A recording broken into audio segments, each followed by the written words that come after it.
A landowner with a plot near Buenos Aires could not even imagine the treasure his ground held inside. While walking around his farm, Jose Nieves discovered a part of an unidentified object in the ground, but it resembled of a dinosaur eggshell.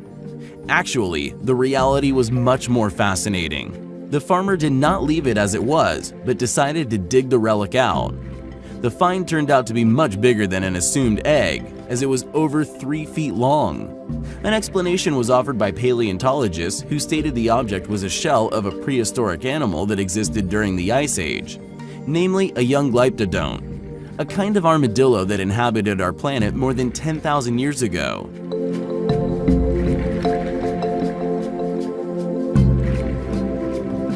The discovery was unique, as the osseous structure was well preserved considering the time since the animal died.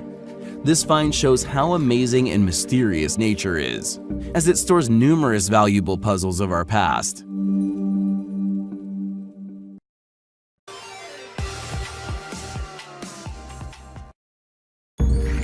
Rich soil always appreciates good care, so it can provide miraculous natural gifts to the farmer. However, James Bristol, a farmer from Michigan, got something more exciting from the ground. He had a field to grow soybeans, and one day he noticed something sticking out of the ground that looked like an old decayed fence post at first sight. However, the find turned out to be much more amazing. James got an excavator to dig deeper and was stunned to see a well-preserved skull. These were the bones of a woolly mammoth that lived on the planet about 15,000 years ago. The multi-ton giant was approximately 40 years old when it died. Archaeologists found most of the animal's skeleton, including the almost intact skull with tusks, though they did not find its limbs. Apparently, some hunters separated and took the limbs and put the mammoth's body in storage.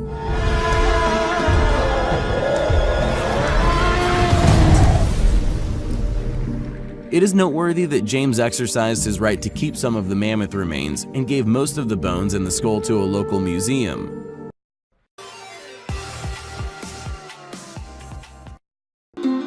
In the mid-1930s, an extraordinary discovery was made not far from Baghdad. Some pottery jars that looked quite simple at first sight. The Mesopotamian artifacts, which did not draw much attention at first, were later identified as the oldest galvanic cells. In other words, the most ancient electric battery in the world. The battery itself is a 13-centimeter container filled with acid or alkali with a copper cylinder and an iron core inside, a galvanic element that is quite customary for us today. The design of the container is very similar to that of the chemical device intended to generate electric current created in the early 19th century by Alessandro Volta, the pioneer of electricity. Does it mean that ancient people knew about electricity 2,500 years ago? The question remains undetermined. In 1947, Willard F. Gray, an American physicist, made an exact copy of the Baghdad battery using copper sulfate as the electrolyte. The battery produced electric current with a voltage of about 2 volts. In Mythbusters episode 29, copies of the Baghdad battery were tested. Carey, Grant, and Troy managed to generate 4 volts of current using some lemon juice as the electrolyte. Holy! We have 4 volts! 3 volts!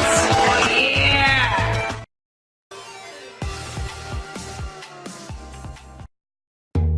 A famous discovery was made by mere chance.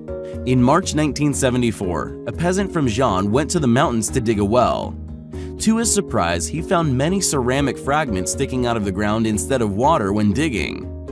This became one of the most significant archaeological finds of all time. The terracotta army of Qin Shi Huang, the emperor who united isolated Chinese states into a single empire in the 3rd century BC.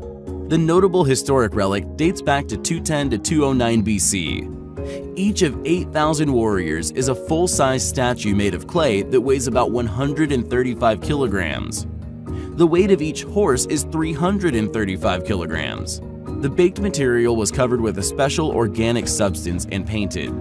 The innumerable army buried 1.5 kilometers from the emperor's tomb instead of real warriors is believed to be an ancient way for a leader to affirm his total authority and to gratify his ego in this world and beyond.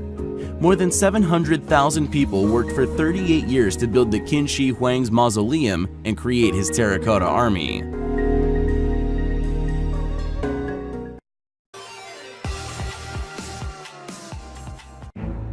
Days are very much alike for coal miners, especially those working in the rural Siberian Tysul region of Kemerovo Oblast. On September 5, 1969, miners working in a coal mine at a depth of 70 meters saw a 2-meter marble sarcophagus. The artifact was hoisted to the surface of the ground, and the miners, driven by curiosity, opened the cover. There was a mummified body of a young girl inside, flooded with a pinkish liquid. She had white skin and thick chestnut hair. That very evening, special service agents arrived in the village and loaded the sarcophagus into a helicopter. The discovery was named Tysul Princess. Scientists were stunned.